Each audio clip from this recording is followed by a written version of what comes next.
Okay,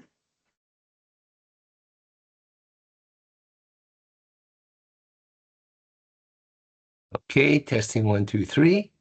Okay, Jameson, have we started the recording yet? Yep, you're good to go. Okay, perfect. Hi, everyone. My name is Walter Chian Tom, and I'm the manager and senior lawyer here at the Concordia Student Union Legal Information Clinic. Welcome, bienvenue à tout le monde. We would like to begin by acknowledging that Concordia University is located on unceded indigenous lands. The Kanhaga Nation is recognized as the custodians of the lands and waters on which we gather today. Jokjogi, Montreal is historically known as a gathering place for many First Nations. Today, it is home to a diverse population of Indigenous and other peoples. We respect the continued connections with the past, present, and future in our ongoing relations with Indigenous and other peoples within the Montreal community. So that being said, we're talking about immigration today, and in particular, all the different changes that have come about, both in Canadian immigration law and as well, particularly Quebec immigration law, for those people that are interested in pathways to permanent residency. We're quite fortunate today to have with us Maitre Ho-Sang Kim. Maitre Kim is a lawyer who has a long and very reputable reputation, I guess. From he was originally an immigrant himself from Seoul, Korea. Maitre Kim comes from an economic immigration as his parents arrived in Quebec as entrepreneurs in the early 1990s. He has been passionate about immigration since he started his career, has been an expert in economic immigration since 2009. His experience and expertise make him a seasoned professional who understands all the challenges and aspects of immigration, which adds value to his practice and to the guidance he offers his clients. So I've had the pleasure of working with Maitre Kim for literally decades. And so oftentimes he is known within the profession as a lawyer's lawyer. He is one of the top lawyers in Canada in immigration. Many lawyers, including myself, we go to Maitre Kim if we have questions about the nuances. And as well, Maitre Kim oftentimes intervenes in order to provide, governments, both provincial and federal, with his insights and his advice on policy. That being said, I'm going to turn it over to Maitre Kim. Maitre Kim, welcome once again, and thank you for your participation. Thank you, Walter, for the kind introduction, as always, and thank you for inviting me to present today's webinar again. So I'm going to share my screen. Perhaps just to begin, I just want to clarify for everyone that if you have any questions, please, okay, send them within the chat, okay. We ask that you not use your cameras because, first of all, this information session is being recorded. So if you don't want to have your identity known, then please don't use your real name or use a pseudonym. We're going to try to answer as many questions as we can during the Q&A. And that's why, we ask that people put their questions in within the chat. And at the end of the seminar, Maitre Kim will deal with these chats one by one. As well, if we run out of time and we don't have the time to deal with all the questions, we will definitely follow up with each and every question after the seminar through the legal clinic. And as well, the present information session is being recorded and afterwards will be available to all the participants publicly, so you don't have to worry about recording the contents. Okay. Yeah, and I guess that's it for now. Go ahead. All right, so I hope everybody sees my PowerPoint. All right, so today we're gonna go through possible PR options once you graduate from Concordia, and also we're gonna discuss about some changes that were made for about more than a year now on the PGWP. But I think the problems, exist still in the PGWP application, so we're gonna see it at the end of the presentation. All right.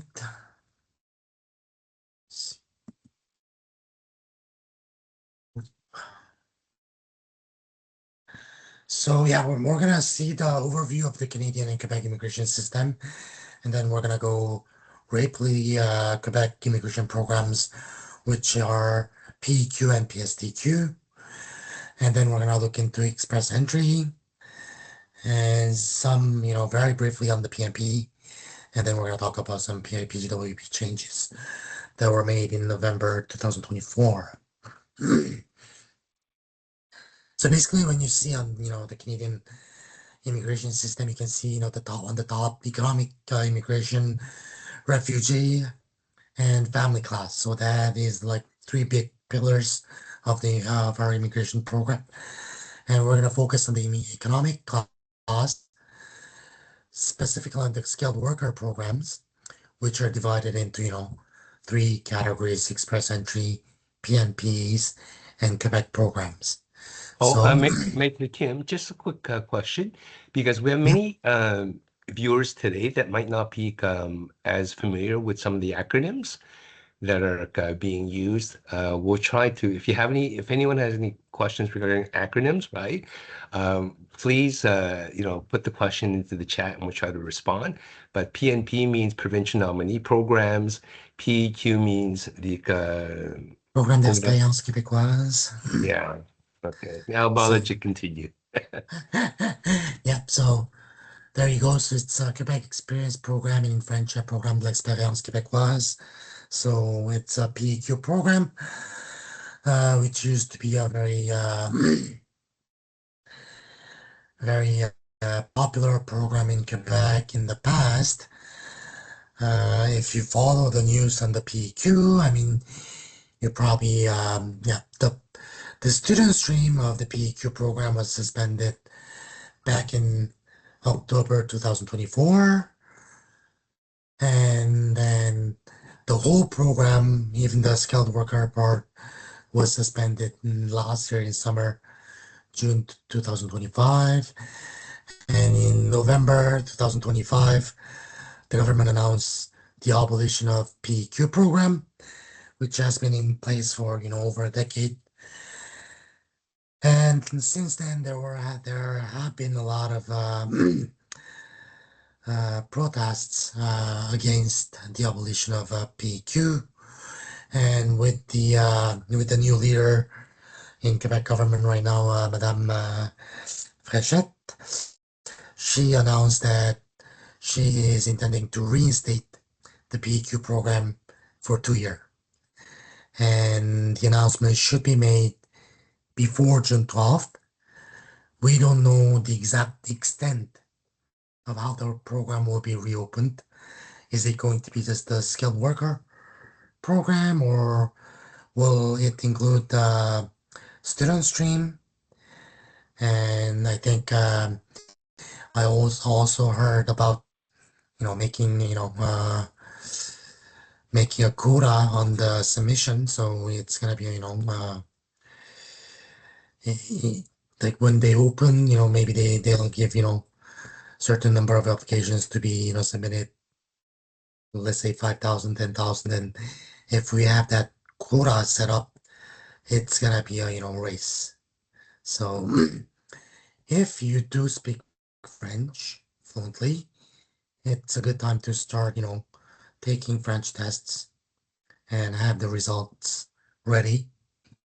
because you're gonna see later on your French test results may be very, very useful for even express entry on the federal side. So stay tuned for the news on PQ. We're gonna go very fast on the PQ program. So basically, we see whether you're eligible under, Quebec graduate stream or temporary foreign worker stream. If you're eligible, then you submit the application, CSQ. So that's CSQ is Quebec Selection Certificate.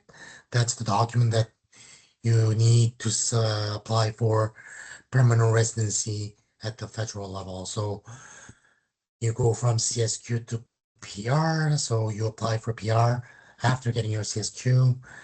And when your PR application is granted, then you become permanent resident of Canada.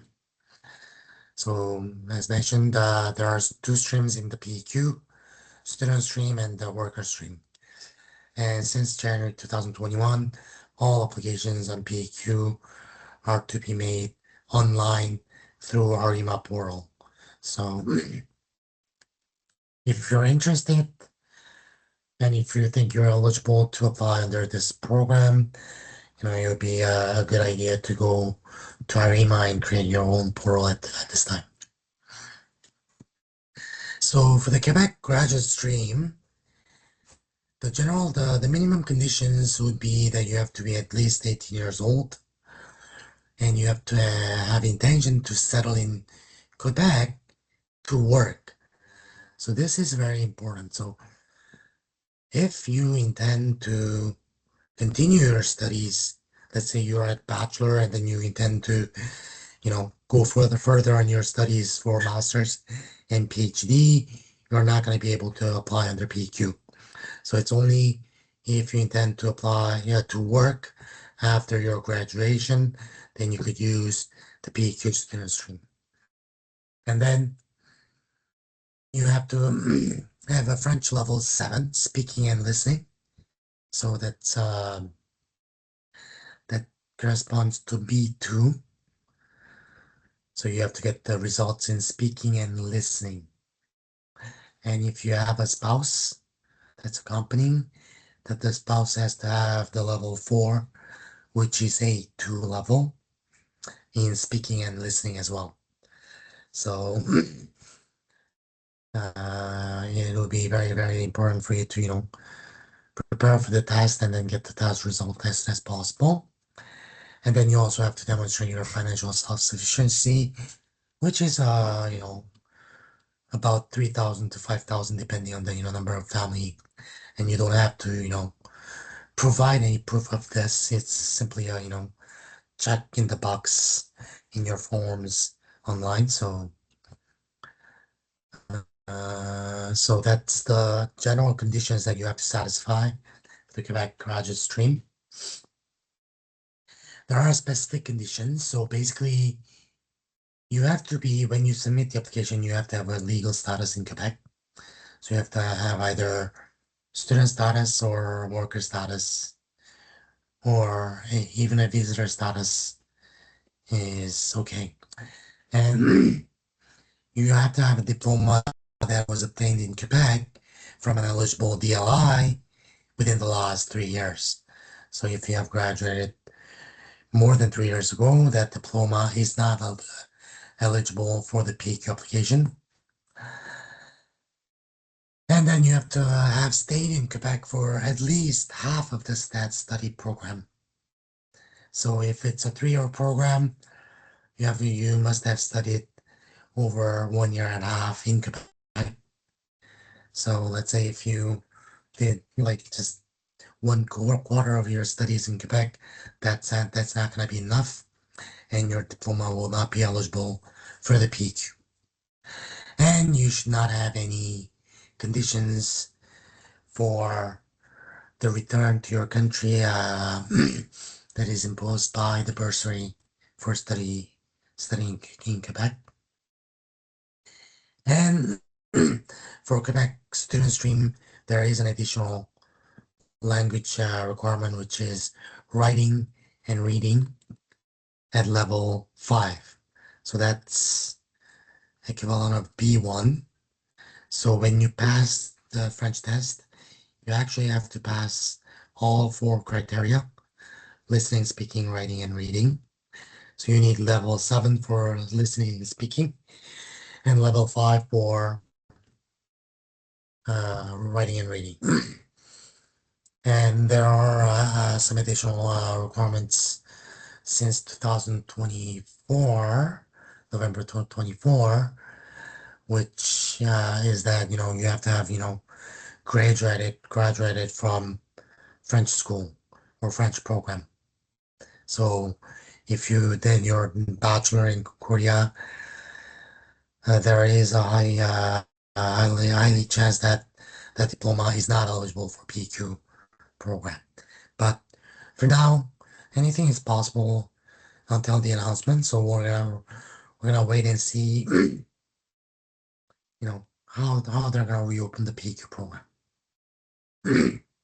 So eligible diploma again, French programs, bachelor's, master's, PhDs, college programs, and some of the vocational programs are eligible for the PQ program.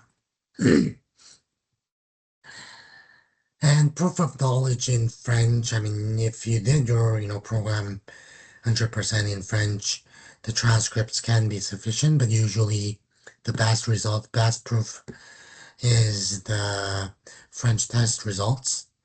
It could be you have the list on the presentation. Out of these, I do recommend highly TCF Canada or TEF Canada because they are the two tests that are also recognized by Immigration Canada. So rather than choosing like TCF Quebec or TEFAC, go for TEF Canada or TCF Canada because that way, if for whatever reason, if you're not eligible to apply under Quebec programs, you can use the results for IRCC. So temporary foreign worker stream, I'm gonna go pretty fast.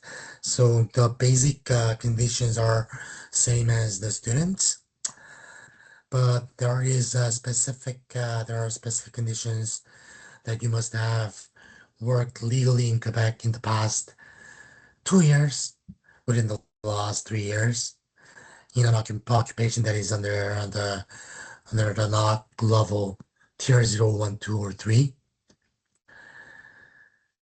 So that's 2 years of skilled work experience in the province of Quebec.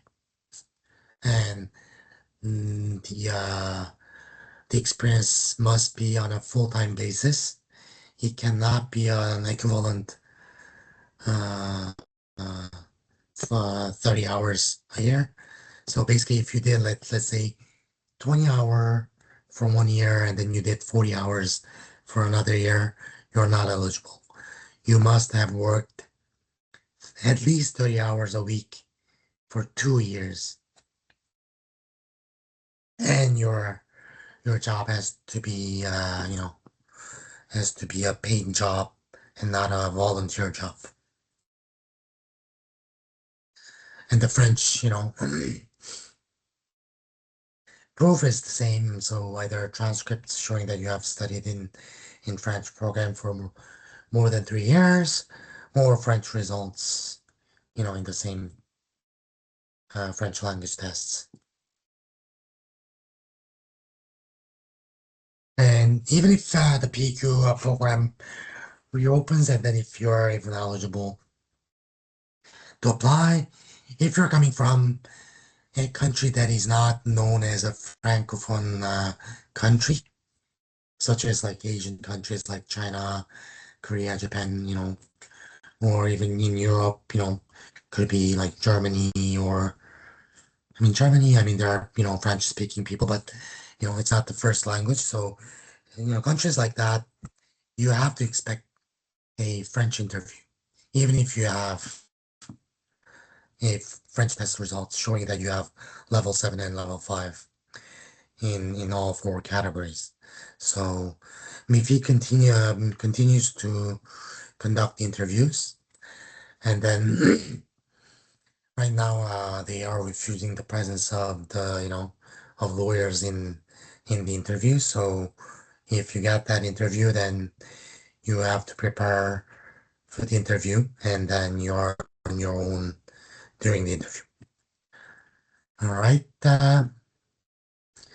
So now we're gonna go into Quebec skilled worker program. So as you see on the Quebec selection part, we just saw PQ program, and the other pillar is the skilled worker program in Quebec, which is now called the Programme de Sélection des Travailleurs Qualifiés. So that's the acronym for PSTQ. So basically, how the process goes is you have to, make your declaration of interest in the Arima account. So that's free. So anybody can make the declaration of interest. And then the government will be sending out invitations just the same way as the government of Canada does in Express Entry. So once you get the invitation, then you can apply for the CSQ, and then you have to submit the documents and forms. And once you get the CSQ, you apply for PR. So the biggest difference between PQ and PSTQ is that the PSTQ is invitation based. So not anybody can apply for the program. You have to get the invitation from the Quebec government. So the new PSTQ program has been in place since November 2024. The IMA invitations were suspended until June 2025. Since then, invitations are, coming in, and a bit more invitations are being sent out since January this year. So, but we're gonna see whether that trend will continue with the reopening of the PEQ program, because there is, there are a very low number of skilled work skilled worker intake in the Quebec immigration plan. So if the government is to open the PEQ program, that means we have to reduce the number of intakes in the other program in the PSTQ. So let's see if how many invitations will be sent out in the coming weeks.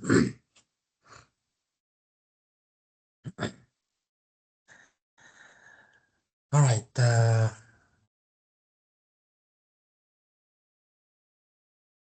So yeah, Kelly, if there is any question that's relevant, you can tell me the question during the presentation. Okay, yeah, It'll be there's a lot of questions and I'm trying to answer them as much as possible. There's some students asking about the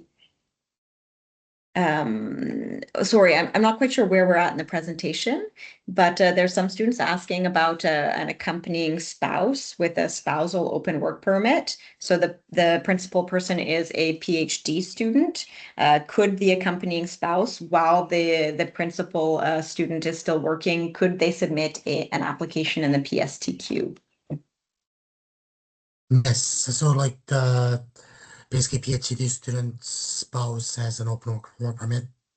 Exactly. So yeah, like for PSTQ, anybody can have make the declaration, even people outside Quebec or Canada. It's just if you're outside Quebec, the chances of getting invitation is very, very minimal. So if your spouse is here with an open work permit, working in Montreal, that's working in Quebec province, so she could make the declaration. But you have to make sure that your spouse has a level 7 French. Yeah. So otherwise, Yeah, you I won't, just won't noticed want that the new PSTQ procedural guide, it's not as clear as it used to be about the accompanying spouse being able to be the principal applicant. And so that's why I really wanted to see with you about that. yeah, there's no restriction whatsoever. Okay. Basically, PSTQ we're gonna see in the coming slides with the criteria of the qualifications, but there is no in Quebec status requirement, Okay. and all the invitations that were sent out, the only condition is that you have to be a resident in Quebec. So it doesn't really state what kind of status you must have. It could be a worker, you could be a Mhm. student, but for sure, if you're a student, then they're gonna the MIFI's probably gonna challenge the fact that you're not a skilled worker by definition. But Hmm. if you have a spouse who has an open work permit who is working, then I mean I think the spouse meets perfectly the definition of skilled worker under immigration law in Quebec. So she should be eligible for PSTQ. Okay, great. Thank you. So there has been a new so basically when, as I said, we have ARIMA declaration of interest. So we have the invitation criteria, and then we have selection criteria. So we have two set of rules. So first rule is the ARIMA declaration of interest invitation criteria that was set in placed by ministerial order in 2024. That is in effect until next year. And we're gonna see in the coming slides what are the criteria. So yeah, so first step is ARIMA. You make your declaration, and then you have to calculate what are your points in the ARIMA system. So the the ARIMA criteria is divided into three groups of criteria. First one is human capital. So that's a total of 520 points. So four criteria: French knowledge, your age, the duration of your work experience, that's all over the world, and your education level. And the second criteria is labor market needs, which is a total of 700 points. So basically, six criteria: labor market diagnosis. So we're gonna see what your NOC code is on your profession, and then we're gonna see, what is the labor market needs in that profession in Quebec. And there is document that is made by the Quebec government, which provides, if it's in need or if it's slightly in need or it is not, it's not needed, you know. So depending on the profession, you're gonna get points. If you have Quebec diploma, that's gonna be a huge boost in the new point system. There is also extra points for work experience in Quebec and also the duration of residence outside of Greater Montreal area, and also validated job offer in your occupation. And depending on the location of work, that's going to provide, either 30 points or 50 points. And also, if you have an authorization to practice your profession delivered by your professional order in Quebec, that's going to be some extra points as well. And the last criteria is the adaptation factors, which can be up to 180 points. That's if you have studied in Quebec without obtaining diploma. So there are some points given for that. If you have family members in Quebec who are permanent residents or Canadian citizens, and you have spouse criteria. So if you have a spouse, and then if you get spouse points, then your points will be different in the human capital factor. So some minor details on the ARIMA. And when we say Greater Montreal Area, that's Communauté Métropolitaine de Montréal, the CMM. So you have the link. It's pretty big.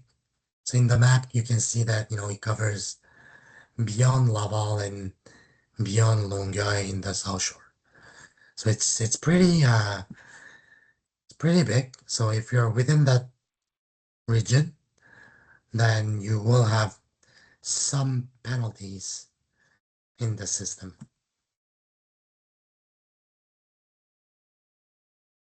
So as I said, the government issues invitations. Right now, they have been giving out invitations, at the end of each month since January. I don't think I have seen the invitations coming out in this month yet. We'll see if the trend continues. And you can see how the invitation can be formed. So as you can see, the, if you compare with the express entry on the federal side, the Quebec government has a lot more latitude to choose which candidate they want to send out the invitations. So as you can see, they have a number of criteria they can use, or mix of these criteria. So far, their main target is Quebec graduates. So if you have a Quebec diploma, including Concordia diploma, then you do have a slightly better chance of getting the invitation. And then also for workers outside Greater Montreal area. So if you really, really like Quebec province, and then you want to stay in Quebec, become permanent resident after graduating from Concordia, I would advise that you move out of Montreal after graduation, because that way you're going to have better chance of getting the invitation in the ARIMA rather than staying in Montreal. So, and what would be the relevance of a validated job offer? Because this used to be a kind of a free pass to get an invitation in ARIMA until 2025. This is no more the case, and this is an employer procedure. So if you're working for a company, then you have to request to your employer to do this process, and then this could give you extra 30 points for Montreal and 50 points outside of Montreal area. So as you can see, before the change in the ARIMA point system, it used to be 380 points. And also the invitation criteria, the government used to use just one simple criteria. Do you have validated job offer outside Montreal? Then you would get the invitation. That is no longer the case right now. So this can be, a factor that boosts up your profile in ARIMA, but it's not a free pass as it used to be.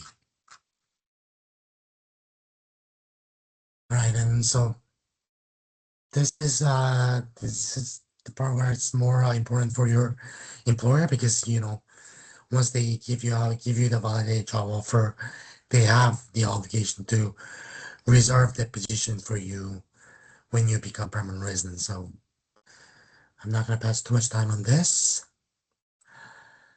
So once we pass the ARIMA procedure and then you get the invitation, then you have to apply for your CSQ under PSTQ program. So for the PSTQ program, there are 4 streams. All 4 streams, you have to meet these 6 general conditions. So it's pretty much the same as what we saw with in the PQ program. 18 years old or more. You have to have the intention to settle in Quebec as a worker.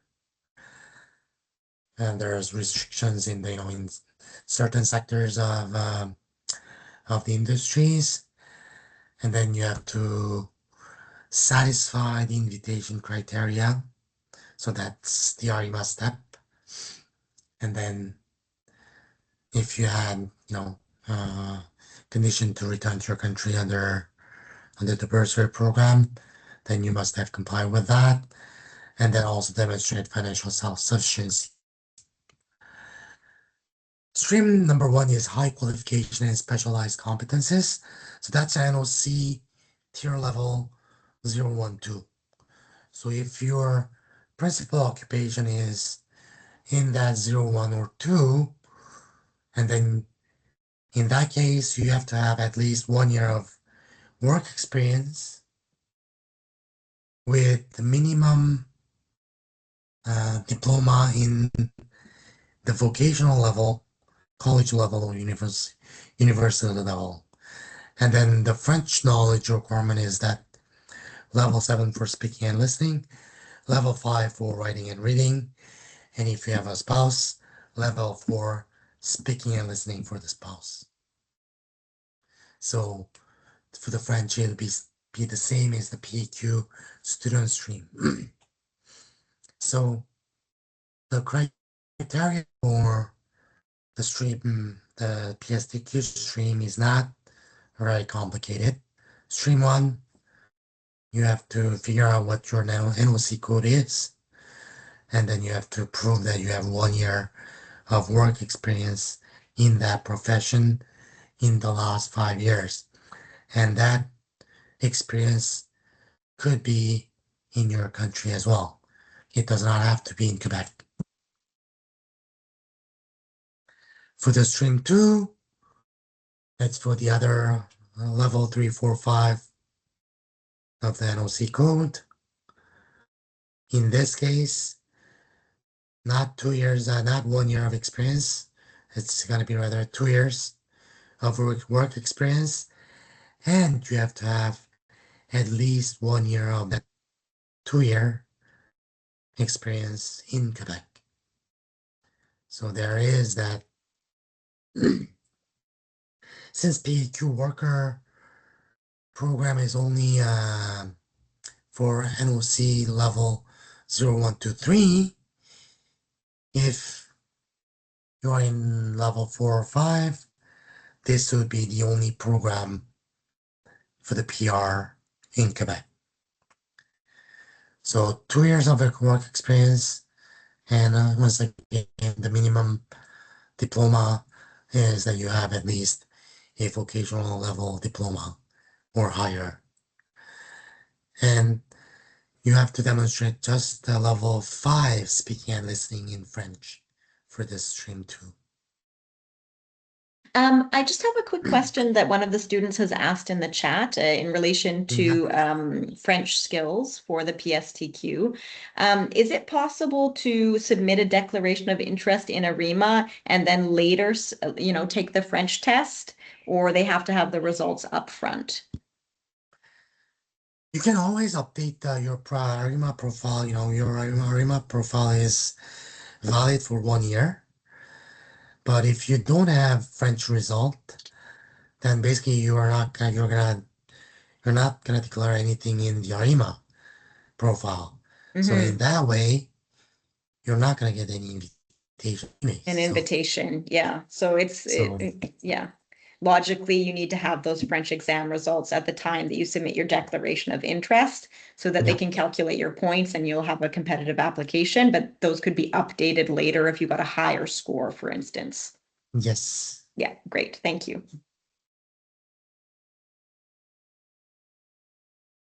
So the stream 3 is the new stream that's a bit complicated because For the French level, it's the same as stream 1 or 2. So depending on your NOC level, the French requirement complies with your NOC level. So if it's 012, then you need level 7 speaking, listening, level 5 in writing and reading. And if it's in NOC 345, listening, speaking, level 5 for French. But the part that's a bit complicated is that there's no need to prove any work experience or anything. What you need is that you have to have applied to obtain your certification in your professional order in Quebec. So either you have the authorization to practice, so you have the Quebec license to practice that occupation, or you have partial or complete recognition by that professional order. So, and there is actually a list that's made by Immigration Quebec, which has a lot of gray zone at this time, because let's say for engineer position, you have to pass through stream 3. So if let's say if you graduate from engineering department in Concordia, even if you don't need your engineer license in Quebec to work in a company in an engineering position, if you want to apply under PSTQ, you have to apply to get your license and at least get partial recognition from engineering order in order to qualify, because otherwise you're not going to be able to apply under PSTQ. So you have the link where the list of occupations for stream 3, and as I said, the list is quite long, and there are some occupations such as engineers that we think it's gonna be a problem, because not all engineering graduates get the license. So it's yeah, you have to really look into into your NOC code and then see whether you'll fall under stream 3 or stream 1 or 2. Mm-hmm. So, just to interrupt there, there have been a couple of students asking this question, and I think it's really important for Concordia students to understand this. They're wondering about work experience as a teaching assistant or a research assistant. Is that valid work experience in the PSTQ? Okay. You mean the So they've been studying at the same time in graduate studies, and then they're also simultaneously working as an RA or a TA. The PSTQ talks about co-op work experience and how up to 3 months can be included as your qualifying work experience.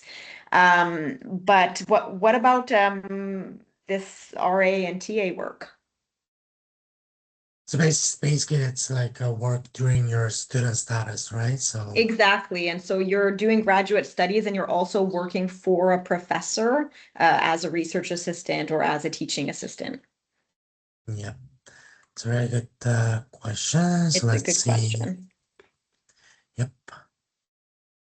So let's see.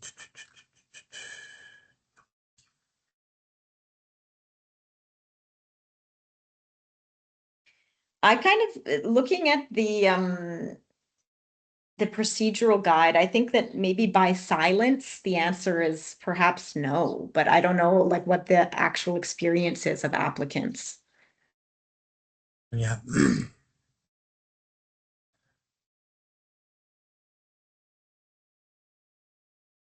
So basically, let's see. I'm looking into the Quebec immigration manual. So basically, for work experience, we're talking about full-time. Uh,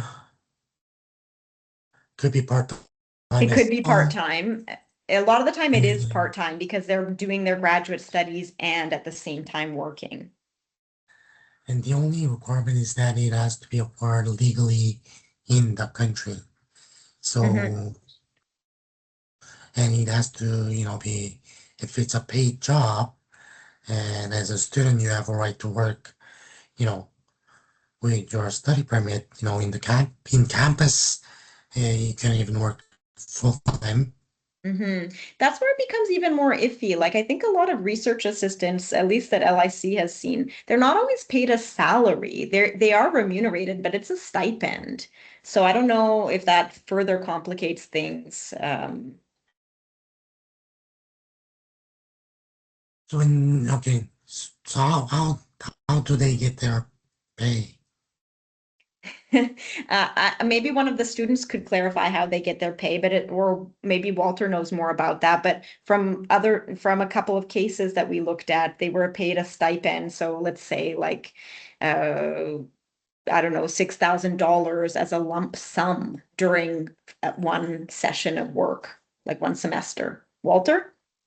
Yeah, and the bottom line is that almost none of them pass the French language requirements.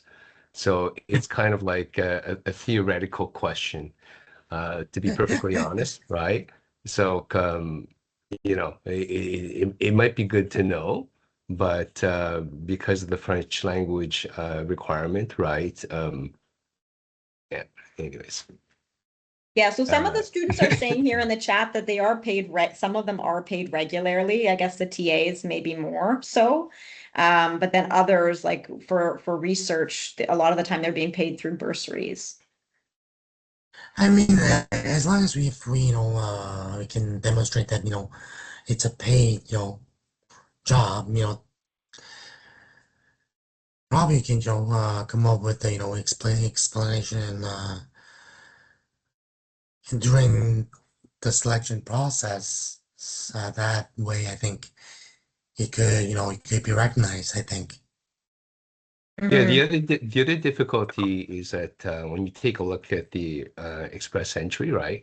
The express entry clearly states that any job experience acquired while doing their studies, it doesn't count at all. For the Canadian So experience class, yeah, but for federal skilled exactly, worker, yeah. which is less So likely Yep. anyways, yeah. which Matrix Kim will talk about. And once Yeah. again, these are all different permutations that students really should come to see us in person about in order so we can look at the particular situation. And as Matrix Yeah. Kim said, what's true for today is not necessarily true for tomorrow. And we'll see what happens with the upcoming announcements, particularly because let's not forget there's going to be a provincial election in about, what, 4 months, 5 months? So who knows what's going to happen? Because every time Hmm. there's an election, right? Um, these are the kind of announcements that people, that governments put out. And then whether they actually follow up with it, right? Whether it's the same government or whether they follow up with it is something else because when elections happen, immigration freezes pretty much until the elections are over. Yep. Yeah. All right. So yeah, so I think for the PSTQ, yeah, the work experience during student status can count. So it's not like PQ where you have to have worker status. So it's pretty much similar to RCC federal program where CC, your work experience during student status doesn't count, whereas the federal skilled worker program, it does count. So it's pretty much similar to that, I guess. And the stream four exceptional talents, it's we have had like maybe less than 50 invitations in this category for which you have to demonstrate that you're somebody very very special. So I'm not gonna go into details about this. So I don't think unless you're a PhD student, with a very very specific expertise, I don't think any bachelor or master graduates, this is not gonna count for you. Yeah, thanks. So I'm gonna just look into how the invitations went about this year. So maybe I'll go from, well, for stream one, as you can see, every month we had like about 1,000 invitations. So as you can see, you see the number of invitation like last month, April 30th. So first set of invitations were, so basically you have to meet all the stream one criteria, plus you have to reside in Quebec, and then you must have had a diploma in Quebec. And the minimum points were 716.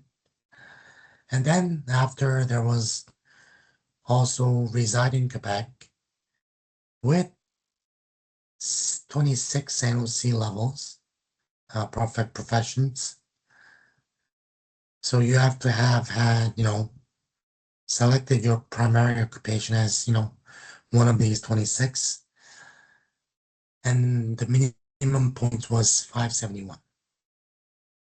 And the last set was just regular anybody in stream one who reside in Quebec. The only thing that I think which is a bit odd, is that you see 716 points in the first one with diploma in Quebec. You take out that diploma in Quebec,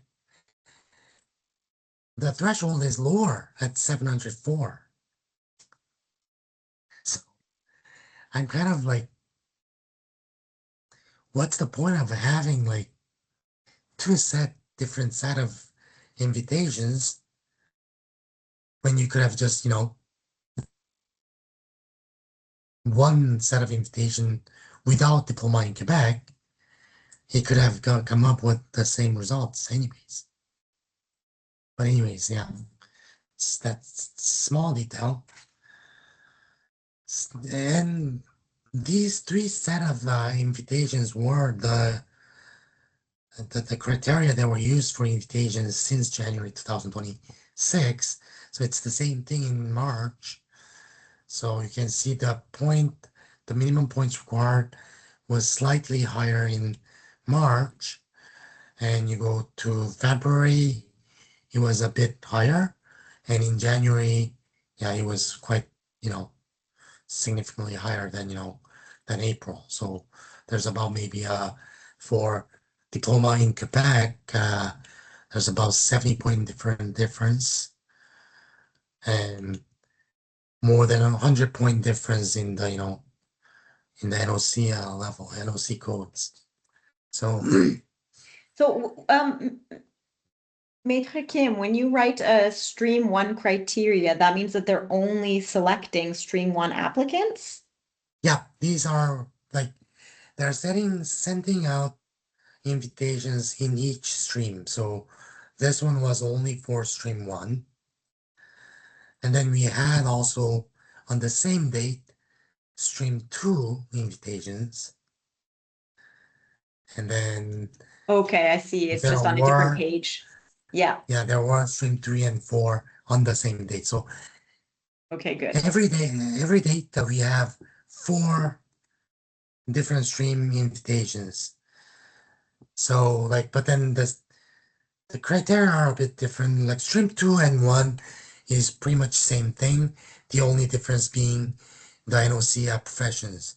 So for stream two, rather than having 26, they only have 12 professions that were selected. And even the number of invitations, as you can see, it's a lot lower. It's probably half the stream one. So, but the minimum points require is lower the than stream one for sure, because it requires fewer qualifications to work, lesser requirement on French level as well. Because stream 2 criteria, that's only level 5 or higher in speaking and listening. Whereas stream 1, you need French level 7 in speaking Mhm. and listening, plus level 5 in writing and reading. So basically, if you don't have that French level, you're not getting these invitations. Yeah. Because So that, we oftentimes get students coming to the clinic, the graduate students who want to look at the viability of stream 4 because they don't have French. And this appears to be the only stream that doesn't have a French requirement. Do you know anything about this stream, or is it just like a mirage that doesn't exist? So it's for like right, the really highly qualified PhD students who have like a number of things that they've published, for instance, and they're wanting to know like what is the possibility of being selected here in this stream 4 because I don't speak French, but I want to stay in Quebec. yeah. So basically, you see the stream 4 exceptional talent. So there are 3 criteria. They say you must distinguish yourself clearly in your main occupation through exceptional expertise likely to contribute to Quebec's prosperity, a proven track record of achievements related to your expertise, and you must have practiced in your main occupation for at least 3 years in the past 5 years. So, and you see,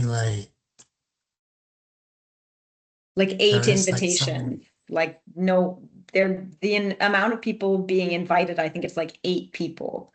So it's not, yeah. stream 4, as you can see, 8 in April, 2 in March, 6 in January.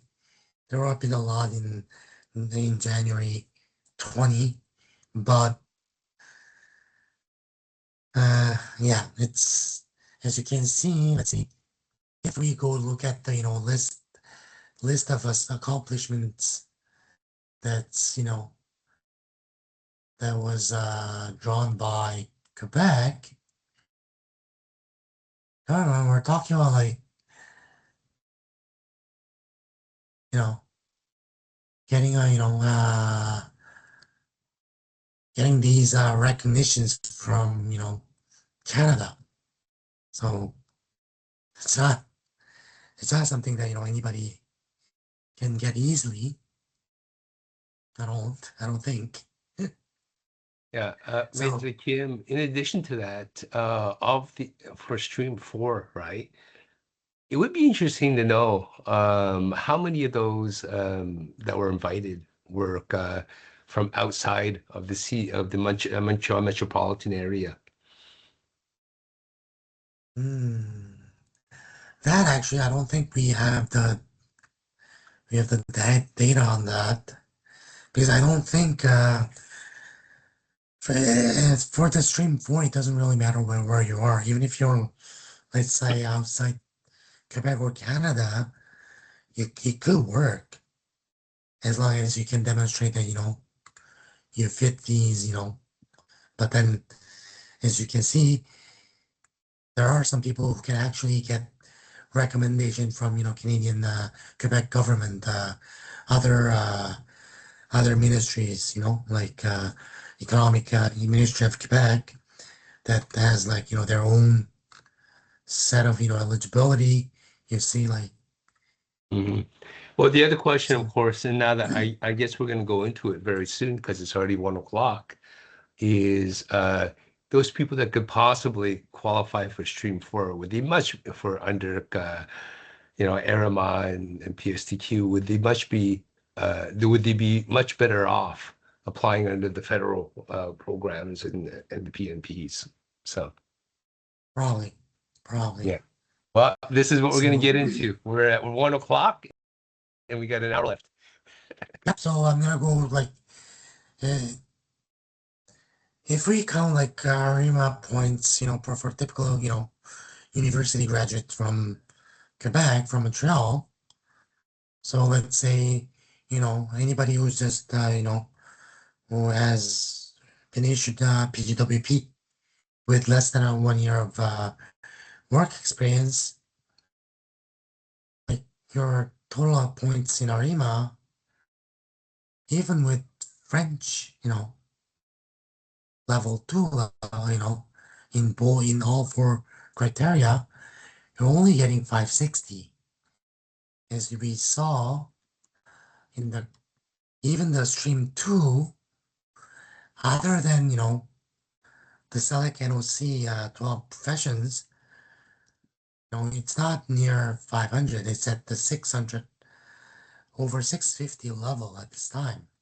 So that's why stream 1 is like at 700. So there's it's gonna be very, very unlikely that you're gonna get the invitation in ARIMA if you're a recent graduate from Montreal University. And let's say if I boost to 1 year experience as a software engineer, then we can get up to 710 points. It's just that if you're an engineering graduate, you have to apply under stream 3. So it gets a bit complicated. And I think stream 3, you see there, I mean, doesn't really matter, how many, actually, there were 51 points that were set out. So at 700 points, he's like, I didn't differentiate the stream 3 because it was like there were about 6 different set of invitations in the stream 3. So there were like, sometimes they would use like certain NOCs with no points and some NOCs with minimum points. So when you get to 710, you could actually get, the invitation. But once again, under stream 3, which means that you have to apply for your license at TOIQ if you're engineering project. So if I change that major to, let's say, accounting, even though for accountants, there are license, actually you could apply without license and then you could apply under the stream 1. And you would get a total of 714 points. In stream 1, if we go back, 714, you're close. You could come close to, getting the invitation because you would have diploma in Quebec. Stream 1 criteria, you reside in Quebec, 716 at this time. Or the third set, it was 704. So if you get 714, you could, get an invitation. But I would say it's still too early to see how this trend will continue because it's been only 4 months, only 4 draws of invitations so far. So that's how it works. So if the trend continues, if you get the level 7 and then you get, enough, experience in your occupation major, then PSTQ may be an option in Montreal. I'm not gonna go into a refusal or I'll go right into express entry. So we saw the Quebec part. Now, so on the overview, see the express entry, which is the federal program, which covers federal skilled worker program, federal skilled trades program, Canadian experience class program, and some of the provincial nominees under Federal Express Entry program as well. So you have four subcategory of Express Entry. So similar to ARIMA Express Entry, how it works is that you create your Express Entry profile, and then the IRCC will issue invitations. And then once you get the invitation, you apply right away for your permanent residency. And usually your PR will be processed within 6 months. So the big difference between Quebec and federal is the processing time. Quebec part, it's, I'd say, PSTQ right now, it takes more than a year right now. So it could be anywhere from 1 year to 2 years of processing just to obtain the CSQ. Once you get the CSQ, then that's going to be another 1 year for processing your PR. So it could go up to like 2 to 3 years of processing time versus 6 months of processing time in the Express Entry. So similar to ARIMA as well as to PSTQ, Express Entry, there are two set of rules as well. There are invitation rules, invitation points. There are program points, selection criteria. So yes, you have to get the invitation to apply, but to get the invitation, you have to actually qualify under CEC, Federal Skilled Worker or Federal Skilled Trades program. So for Canadian Express Experience class, the minimum requirement is that you have 12 months of full-time skilled work experience in Canada. So skilled work experience, once again, NOC tier level 0, 1, 2, or 3, which was acquired in the past 3 years. So that's 1 year in the past 3 years. As mentioned in the presentation, work experience as a full-time student or while being self-employed is not accepted in the CEC. And then you have to meet the minimum language requirements. That's for tier level 0, 1, that's level 7 of the CLB. It could be English or French. And tier level 2 or 3, that's level 5 of CLB. So you can do the test in English, IELTS, LPIP, or Pearson Core, or TEF Canada, TCF Canada for French. And for the federal program, you have to meet the levels 5 or 7 in all 4 sections of tests. For the federal skilled worker program, the requirement is 1 year of continuous full-time paid work experience in the past 10 years, anywhere in the world. So the big difference here is continuous full-time. So let's say you work for 9 months, you stop, you came to Canada to study, then that your 9 months of continuous the work experience will not count. Because if you accumulate your 3 months in Canada, it does not add up. You have to have 12 months continuous. It could be part-time as well, but even the part-time has to be continuous. Let's say if you worked 15 hours a week, then you must have been working continuously for 2 years to meet this definition. And for the Federal Skilled Worker Program, your worker experience as a full-time student or as a self-employed will be accepted.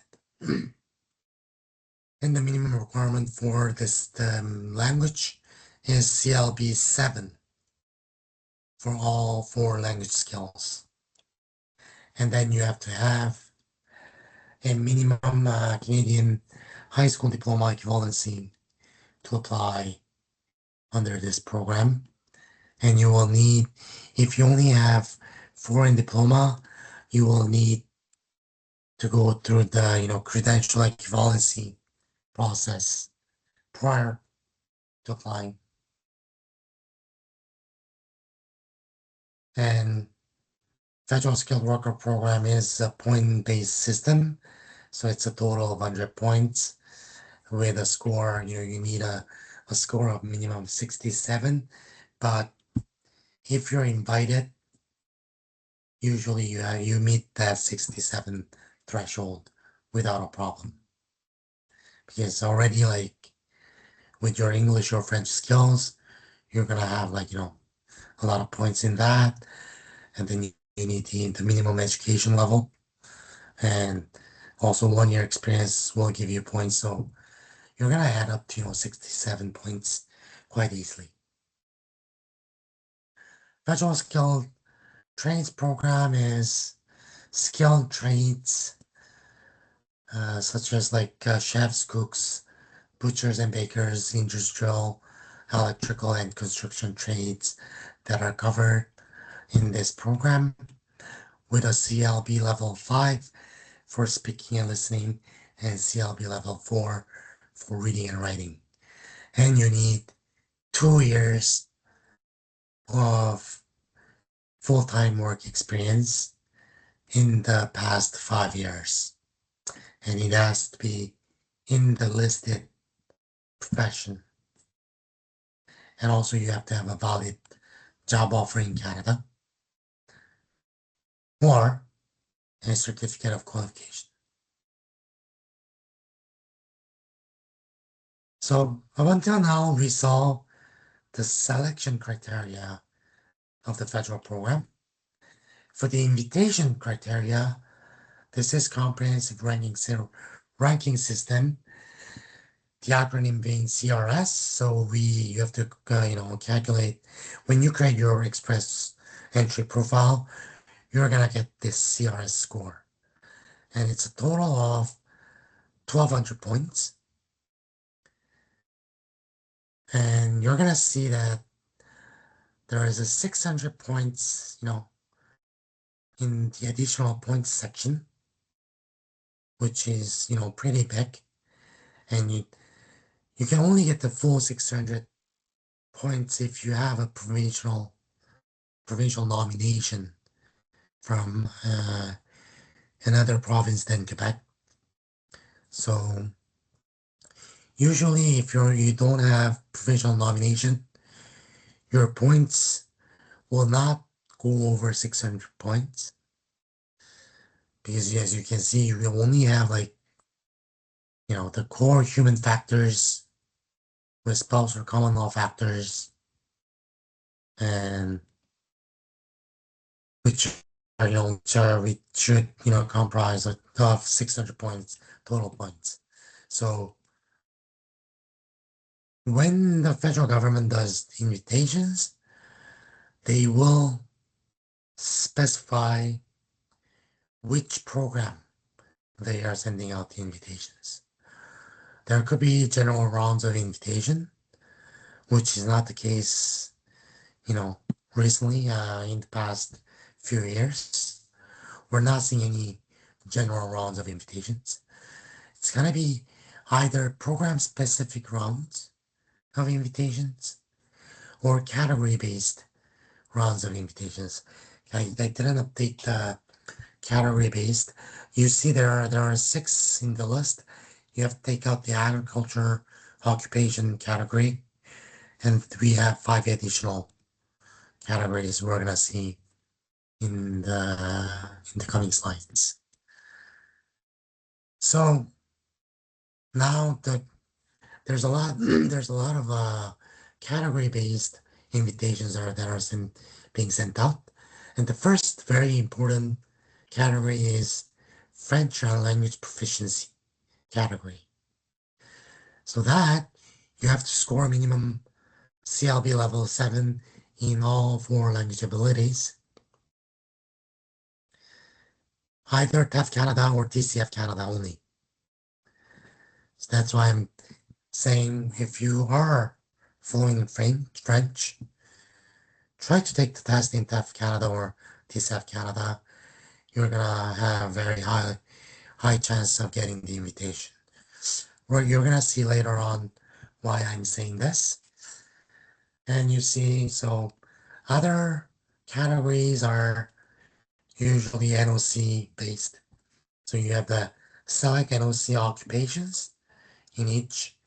And now it used to be 6 months of continuous full-time work experience. It's become 12 months of full-time. And they don't need to be a continuous experience. So you have to have 12 months full-time or full-time equivalent in a single occupation. So healthcare, or you have STEM occupations. You have also trade occupations, education occupations. The new ones are here now. So now they added up, they added, 4 occupation in transport industry, 3 medical professions, and 4 senior manager positions. Researchers in Canada, and they even have now skilled military recruits program category. So when you see in the past few months, you can see in yellow there was program specific invitations under CEC. In blue, you're gonna see the French category based invitations.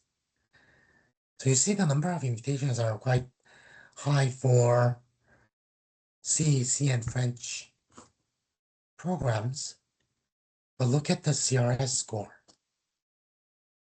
For French, it's around 400 points, whereas for CEC, it's around 510 to 20. And then you're gonna see other programs, like there was one trade occupations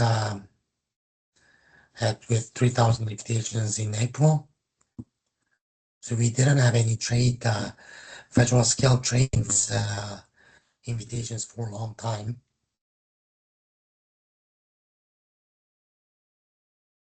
So you can see it's either CPNP or French category. You see senior managers, healthcare physicians, once in a time, So the trend continues since, last year. You see the number of invitations, for French, at sometimes, it's up to 6,000 invitations. So once again, what a typical university graduate I'm starting with 1 year work experience, full-time work experience in Canada, with IELTS score of 7, which is quite high, with no French, with full points in age at 28 years old. You get 436. You're quite far from CC. Your minimum invitation point being at 518 that was sent out yesterday. So you're missing about 80 points. Let's say you boost up your English score to 7.5 and you add up 1 year of another Canadian experience, and you're now 29 years old. You're from 436, you're getting at 473.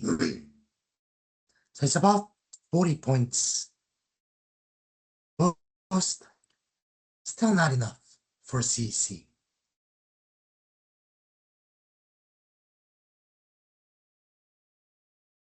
If you get 3 years of continuous skilled work in Canada and 8.0 IELTS in all 4 categories, that's freaking high.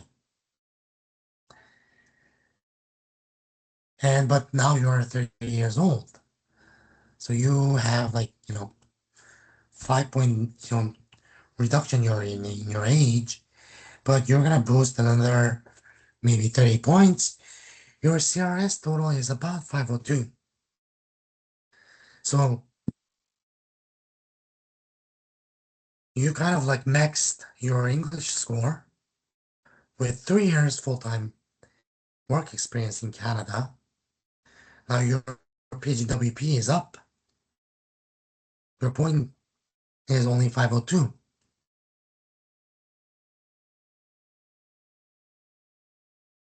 You see, I don't see the lowest of CC points was 507 in the past more than, past 9 months. So even if you work really, really hard in your English and you get 3 years skilled work experience in Canada, maybe you're not going to be able to get the minimum required for CC. So you'll have to look for other alternatives. For sure, if you're, have a master's degree or PhD, then you're going to boost up your education points. So maybe you're going to be eligible. But typical university graduates from Canadian universities, this is the reality. So let's compare with somebody who, can get level 7 in French. So once again, bachelor degree, 28 years old, 1 year experience, but rather than having 7.0 in English, I put 6.0, but level 7 in French. We have 456, so that's about only 20 points, more than, the English-speaking candidate. The difference, at 456, you're getting invitation at any time. Last month, there were 2 draws for French category, 8,000 in total, 400 and 419. 436 points, more than enough. See?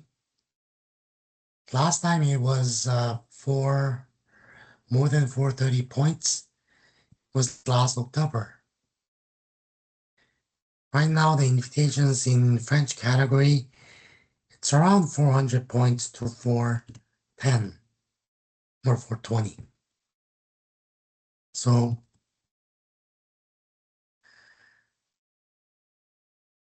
that's why it's very, very important to work on your French. If you're planning to get your PR in Canada, your best bet right now is the French category program in the Federal Express entry. So rather than working on your English tests, study French, get the TEF Canada level 7 in all 4 sections. Then after 1 year of work experience in Canada, it's highly likely that you're going to get an invitation in Canada. Of course, you will have to move out of Quebec. So a lot of questions that I get is, can I apply for a federal program while living in Canada? living in Quebec, in Montreal. We do have a very famous jurisprudence on this Dali wall. It's not a mandatory requirement. You can apply under express entry, even if you're residing in Quebec. But the onus is on you to prove to an officer that you have a real intention to settle down outside Quebec. Because when you apply and when you get like if you apply, if you create your profile in express entry, you're gonna get the invitation, even if you're in Quebec. But when you apply PR, you're gonna get a letter 99% of the time asking you, explain me how you intend to settle outside Quebec. A simple statement that, oh, I'm gonna move up soon, it's not sufficient. So you have to demonstrate, a tangible proof that you're gonna move up. So like convincing proof could be like, something like, job offer or like, the position transfer, within the company, that you work for from Montreal to like Toronto or Vancouver, like things like that, that demonstrate objectively that you are planning to move out of Quebec. If you don't have any of that, then the best proof is that you move out and they can get a residential address in other province. So theoretically, you could apply while you're in Quebec, but I do recommend strongly against it. It's gonna depend on your situation, of course, but unless you have, very like for let's say for Daliwal, I think she was a PhD student, English speaking only. She applied for jobs in Quebec, nothing. I think she applied for jobs in Ontario. She had like her immediate family members residing in Ontario. Like Daliwal had a lot of tangible proofs that she was temporarily residing in Quebec and McGill, studying at McGill during her PhD program. So, but it will be up to you to prove that you have a real intention in the in the near future to move out of Quebec. Yes, Walter. Yeah, Maitre Kim. Many of the people that come see us also ask about online work, okay? Particularly for companies that are based outside of Quebec. So, would this online work be considered, especially for it's an employer based outside Quebec, outside of Quebec work, and as well, would it help in terms of intention of if they at some point when they're finished whatever thing that they finish that keeps them in Quebec, they will eventually move to, let's say, Ontario or BC.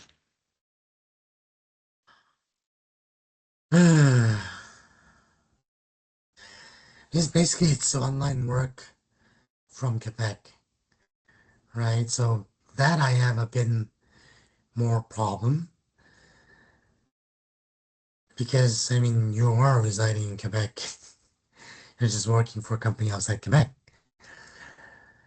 Your intention has to be settling down outside Quebec. So that's why it's gotta be case by case analysis. But I need more proof, more tangible proof that the person will move up. Because let's say if I work in IT for a company in Toronto, but I am residing in Quebec since like 5 years. Why would I move out? Probably I'm getting a better pay, yeah, because I'm working for a company in Toronto, but my, cost of living is a lot cheaper in Montreal, so than Toronto. So why would I move? So And of yeah, course, there's the other proof that the authorities will ask for, such as, okay, what kind of possible uh, government documents or benefits that you applying for? Like, are you maybe got income tax, right? Have you filed an income tax statement within that province? Do you have let's say a health card within that province, driver's license within that province? Uh, yeah, I mean leases for what they're worth there, but yeah, but I mean, driver's license, kind of like provincial health insurance, all these things you need, you need some kind of proof of residence in that province. So if you have those, then I think yeah, that's good enough. But if you've been living in Quebec forever, and then you're only working online for outside Quebec company, I don't think that's gonna work because I don't see how an officer will see that you do have a real intent to, settle down outside Quebec. So in that case, yeah, I strongly recommend that you move out first and get a residential address outside Quebec before applying. So yeah, so that's the intent. So as you can see in Daliwal, you know, as long as you are, able to, provide a very objective proofs that you do have real intent to settle down outside, it can be, yeah, it can be a possibility that you apply while you're in Montreal. Like I can give you an example. Recently, last year, I did apply for for a physician who's working at McGill Glen Hospital. She uh, she has a temporary work permit. She is in a residency program. She finishes up her residency program in 2 or 3 years. You apply under express entry, stating that the condition is that she has to move out. Her residency program condition is that she cannot continue her medicine career in Quebec after completing residency program. So with that document, and also she applied for fellowship petitions outside Quebec, like BC and in Toronto. So I had those proof that she was gonna move out to other province in 2007, 27 or 28. So I had those. Those are very, very tangible, objective proof, and then with that proof, the PR was accepted. So, like even if you have to stay in Quebec for the next 2 3 years, yes, there are some cases where we can come up with very objective proofs. But if you're just simply stating that yeah, I have more, I can have better job outside Quebec. I don't really speak French, so I'm gonna move out. Like these statements will not be sufficient enough. So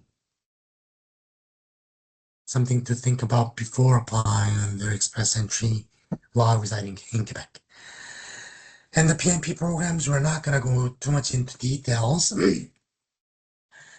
So each province has their own PNP program. So we saw how difficult it could be to get an invitation under CEC if you don't speak French. So in that case, usually you'll have to, turn back to, PNP programs. So one aspect that's important with the PNP is that this, like you're seeing right now, Alberta PNP, let's say for the stream for workers. So pretty much all province will have at least two streams, skilled worker stream and business stream. So forget about business streams. That's very complicated, very time consuming, and sometimes it doesn't work at all. So forget about entrepreneur or business stream. If we focus on the skilled worker program, on the PP, one of the conditions always is that you have to get a job offer procedure done by your employer in that province. So you're not going to be able to apply by yourself.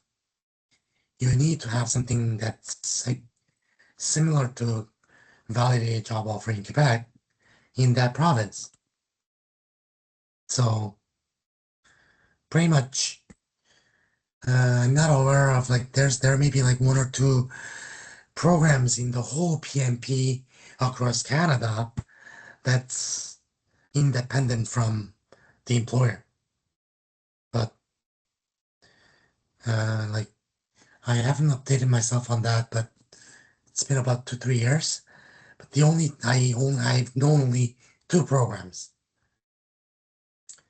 actually three. So one was Nova Scotia skilled worker program.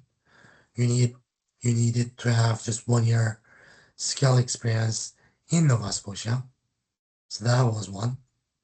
The other two, Ontario Master's Program and PhD program, which closes down when it opens. So there's a lot of backlog in that program. I think when they open the program, the quota, the annual quota is filled up, in a single day usually.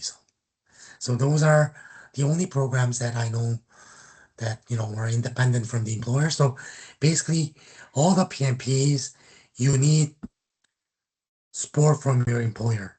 So when you're planning to move out from Quebec and if you don't speak French, yes, that could be, maybe the best way to, go for PR. But if you think it's going to be easy outside Quebec, you're wrong. So you have to prepare yourself. So if you're moving to another city, Toronto, Calgary, Edmonton, or Vancouver or anywhere, study the PMP first and see what the criteria is. So you're gonna see in the presentation the links to each PNP programs. So you see the BC PNP, Ontario PNP, and all the other provinces and territories. So if you want to move out, just don't choose the province by a personal preference. You have to calculate your move if you want to get to the PR. So as you saw, unless you can get 520 points you're in your CRS within the 3 years of your PGWP permit, you'll probably will have to look into the PNP programs or plan to, study really, really hard in French. Yeah, Major Kim, one of the unfortunate controversies that have come into prominence with the PNPs are, employment agencies that offer or act as brokers or for job finders, right? Do you have any, reflections on this? Because the reality is that, unless the person, especially if they're from Quebec, unless they're regularly going to that province or have some, roots or networks within the province, how else are they going to find an employer? And of course, the other question is arm's length between the employer and the employee. For example, if the employer happens to be either a relative or family member. Well, yeah. First of all, for the job, yeah, for the recruiting agencies, yeah, you have to be aware if you encounter any agency that's asking money for you, the job seeker, then avoid that agency at all costs. Because in Canada, it is illegal to charge job seekers, to find a job for you. The recruiting agencies usually they have to get paid from the employers all the time. That's why also like job finding sites like Indeed, Jobilico, whatever job sites, they don't charge job seekers. They only charge job posting employers. So it's gonna be the same thing. So when you go with a recruiting agency, if they're asking you for money, then avoid that agency and maybe report that agency to authorities in that province, either Immigration Canada or provincial government, the immigration department, because that is illegal. So it's a very simple concept. If somebody asks you money and that they tell you they're gonna find you a job, that's a scam. So beware about that. And for our arm's length relationship with the employer, uh, uh, as long as that relationship, how would I say that? Like, let's say if you have a spouse, your spouse creates a company like in Toronto, and then that company hires you. That is gonna be a problem. That probably that's not gonna work out. But if you have like other relatives, like even parents, like if you have like I don't know, if you have I don't see how you could have parents who are Canadian citizens, but not you. But like any other like family members, like when we say family members in immigration law, usually refers to your spouse and dependent children only. Okay, so outside that family member, I don't see a big problem, but for sure, the job offer has to be genuine. So let's say it features sibling. You have a brother who's a PR or Canadian citizen in Toronto, and he runs a business. Then he wants to help you out. The problem may arise in the genuineness of the job position and the job offer. So, like, you're a recent graduate, like, in a bachelor degree, you're 28 years old, and your brother offers you, like, a senior management position in his company. That's not gonna fly. Because if I'm an officer, I'll say, well, I mean, I don't see how you qualify for that position, first of all. And I will think that you're using this job offer, you're making up this job offer just for immigration purposes. So you cannot make a job offer, that which purpose is only for immigration.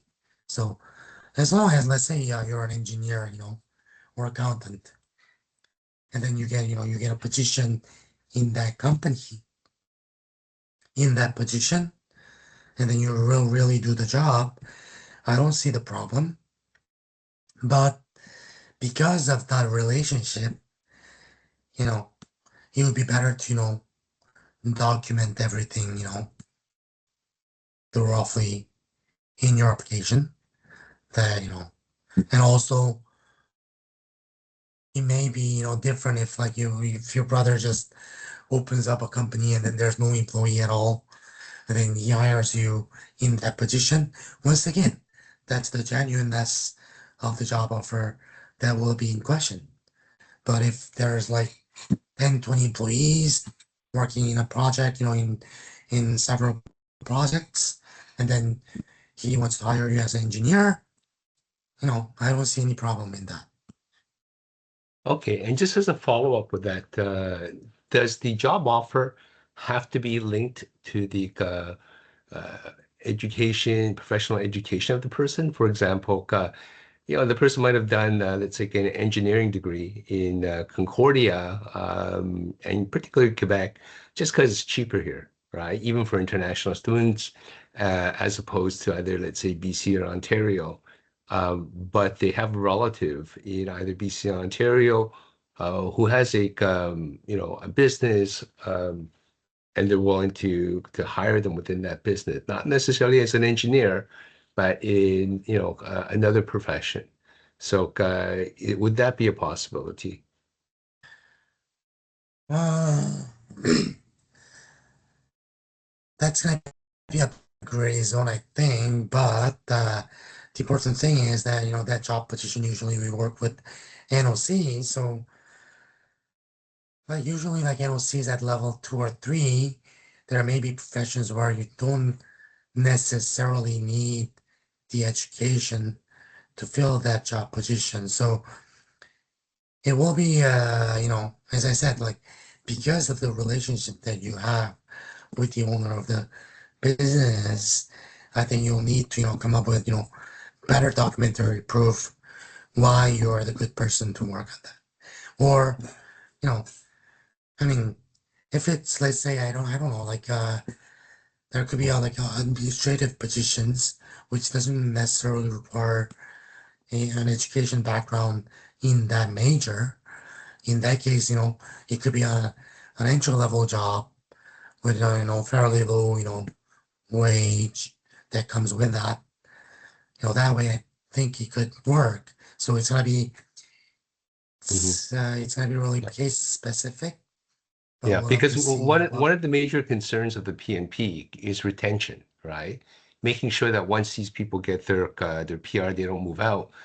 Having a relative, right, or and not only that, but almost a job offer, a guaranteed job offer, pretty much, right? Um, would would would to a certain degree, ensure better chances of retention.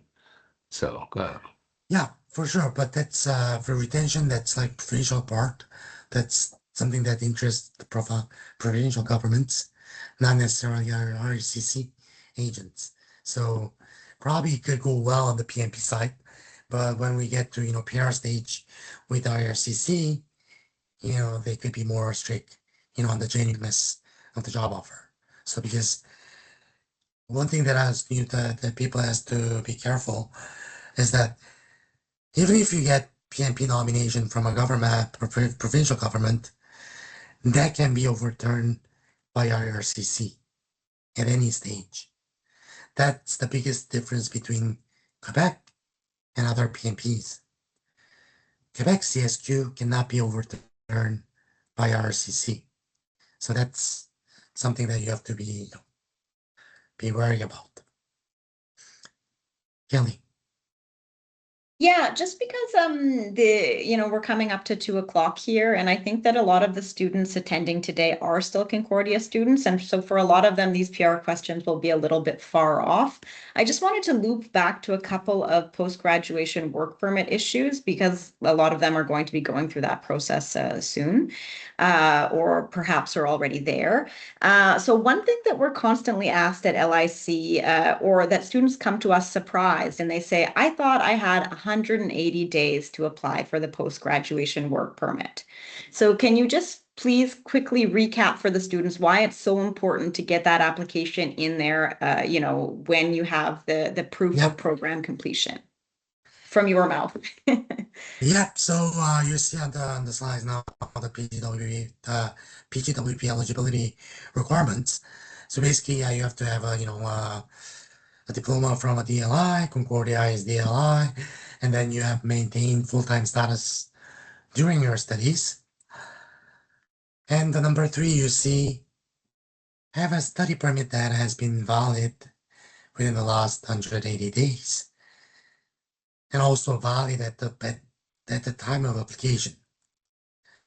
So that's where, yes, you can apply for PGWP 180 days since getting the completion letter or final transcripts from your school, but your study permit expires 90 days after that date. So if let's say, if you have study permit that's valid, let's say you graduated in April, and you have your study permit that's valid until December. Well, and then you got a completion by Concordia in May 15th, let's say. If you want to apply PGWP within Canada, you have 90 days since May 15th to apply for PGWP. Because 90 days after, which is around June, July, August, a bit like it'll be August 13th probably. By August 13th, your study permit will expire. So from August 14th, you're out of status. So yes, you're still eligible to apply for PWP because 180 days from May 15th, that's until probably November 10th. But you're not going to be able to apply normally after August 14th. You will have 2 options. Either you go outside of Canada, you apply PGWP from overseas, or you apply within Canada with a restoration. And then you have to restore as a student as well. So So you're paying a lot higher fees essentially, and it puts at risk your application, like yep. So higher basically you chances of have, refusal. you see here, you don't have to apply restoration of status as student separately. You apply PGWP, but you have to pay the restoration fees of student fees of $389 extra apart, and then you have to include that receipt in your application. So it becomes a lot more complicated. So as Kelly mentioned, very, very important, your study permit expires either on its expiry date or earlier if your study permit is valid for more than 3 months after your studies. So don't wait until the last minute, because anyways you have to stop working if you get the final notice from your school that you have graduated. From that day on, you are not eligible to work. So you can only restart working if you apply your PGWP. And the other thing about the restoration, if you do the restoration, yes, you can stay in Canada, but you cannot work. So another reason, on top of about $400 extra, you're going to be out of work for maybe 6 to 8 months additionally. Yeah, one of the students has put an interesting question in the chat. So they have a work permit. So a lot of students come to the clinic. They might have a public policy work permit, like for Iranian nationals. So they have that other type of a work permit, and then they're completing their program. What about them? Can they transition to the post-graduation work permit 180 days after? They If their can work wait permit, to kind of like have maximum validity of their work permits, I suppose. They're trying to like. yes, since they do have dual status, kind of, their work permit is still valid. So even if their study permit becomes invalid, they still have their work permit status in Canada. Mhm. So you can wait until about 170 days 60, before yeah. applying for PGWP. Yeah. Yeah. So Play it safe. Yeah. yeah, Yeah. The other don't thing wait as till well last with minute. the, yeah, I'm sorry, Maitre Kim, and also just a clarification. Um, for people that make an application for a post-grad work permit, right? I do believe the law states that upon the filing of a proper application for a post-grad work permit, you can, that presumes that you can continue working, right? That allows you Yeah, to work. You don't have to wait until, like, let's say the post-grad work permit is finally completed and sent to you in order to be allowed working. yeah. So as a student, you can work like up to 20, what is it, 24 hours and full time during the, scheduled breaks. But that right ends with a final letter from the school that mentioning that you have completed. So from that date until you apply for PGWP, you have to stop. So, but then like, for other people who has open work permit in other program, they can continue to work without a problem. But for students who do not have other, work permits, you have that gap, you're gonna have to start working. But that's why I'm saying don't wait for the last minute. Like if you're working part-time, if you have a, job offer anywhere, apply right away when you get the letter from Concordia. And then from the date of application, you can start working full time. And another thing that's important, I still get a lot of consultations for the refusal of PGWP because the applicant did not submit the language test result. So since November 2024, the rules have changed. Everybody who applies for PGWP since November 24, you must submit a proof of valid test result, either English or French. You need, since Concordia is a university, you need to have CLB 7 in all 4 language sectors. So very, very, very important. I had a consultation recently. The client had 3 level 7 and 1 level 6. Refused. Like, try to get these test results before graduation if possible. So you don't have to rush for this. And then be ready to submit this at the same time with your PGWP application. Because I don't think RCC portal makes the section to upload your test results when you create your PGWP application.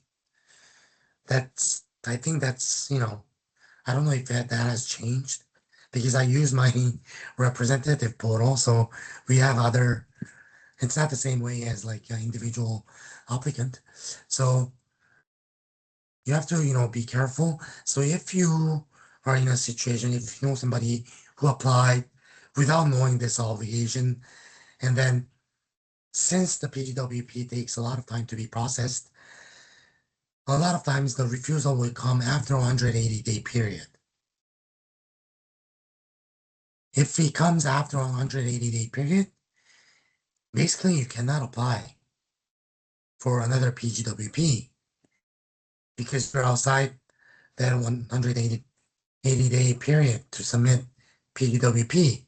Yes, you can restore your status within 90 days to another status maybe, but not PGWP. But I think this is a problem that's, that's kind of, across Canada.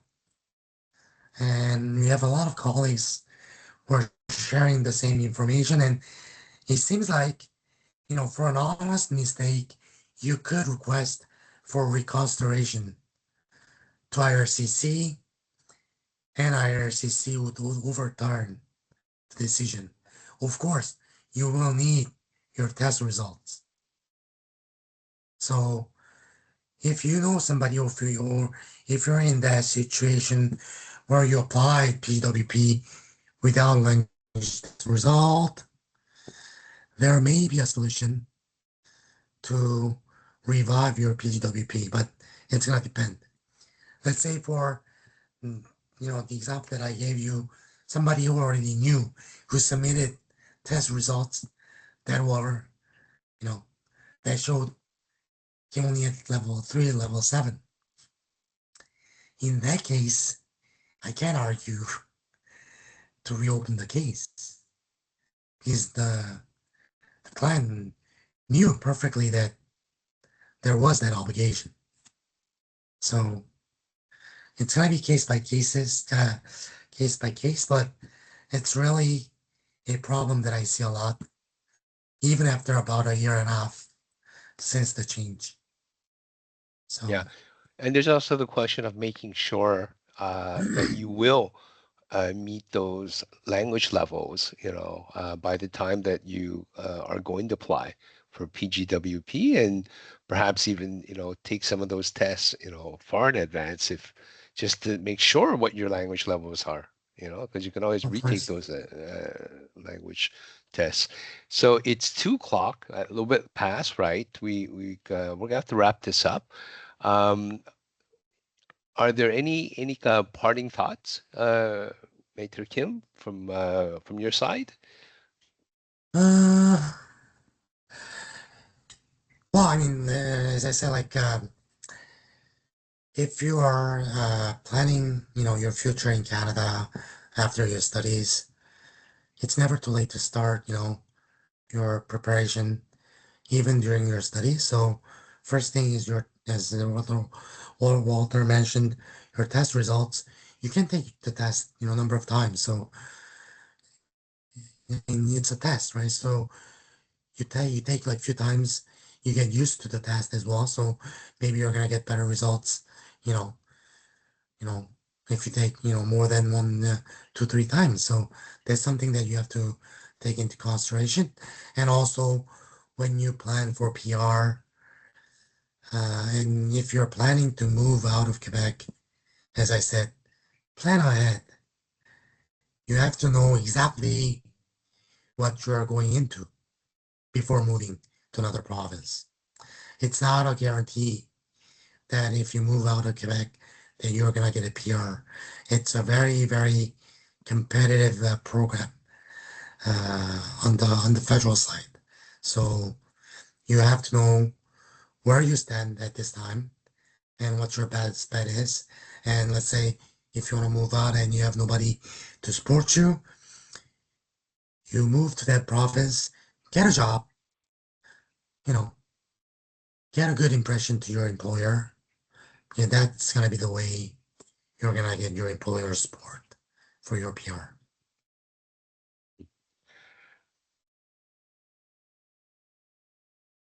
Okay, well, thank you very much, Maitre Kim, for your presentation today. Once again, this presentation will be available on the social media of the CSU, and so we will be sending, in fact, perhaps a notice to all the participants today when that presentation will be available. It will take some time for the reason for IT reasons and everything else, but once again, it will be available. And Maitre Kim is part of our network of community-minded lawyers who we consult on a regular basis, right, for help with different files. And as well, if you would like to, hire the services of Maitre Kim, we're more than happy to, help prepare your file and give it over to Maitre Kim, just so your file is better organized, and Maitre Kim doesn't have to spend as much time in order to prep your file. Okay, so I'd just like to acknowledge as well, the assistance of our supervising lawyer, Maitre Kaylee Sykes. Kaylee, as you can see, has a deep knowledge of immigration, is one of our senior supervising lawyers as well at the clinic, and as well our assistant manager, Jameson Sparling, who has been helping us today with all the different IT issues. So thanks, Jameson. Thanks, Keely. We have other lawyers as well, supervising lawyers as well, that aren't here with us today, but we are more than happy to help you. Please contact our clinic. And once again, right, as Maitre Kim said, don't wait until you're about to graduate in order to prepare your PR. Prepare it right away. The earlier you start, the better prepared you'll be. Okay, so that'll be it for today. And for all those that whose questions we have not answered, we will follow up with each and every one of you. Okay? Okay, thank you. Have a good day. Thanks so much, Hosang. Great Thank presentation. you. Bye, everyone.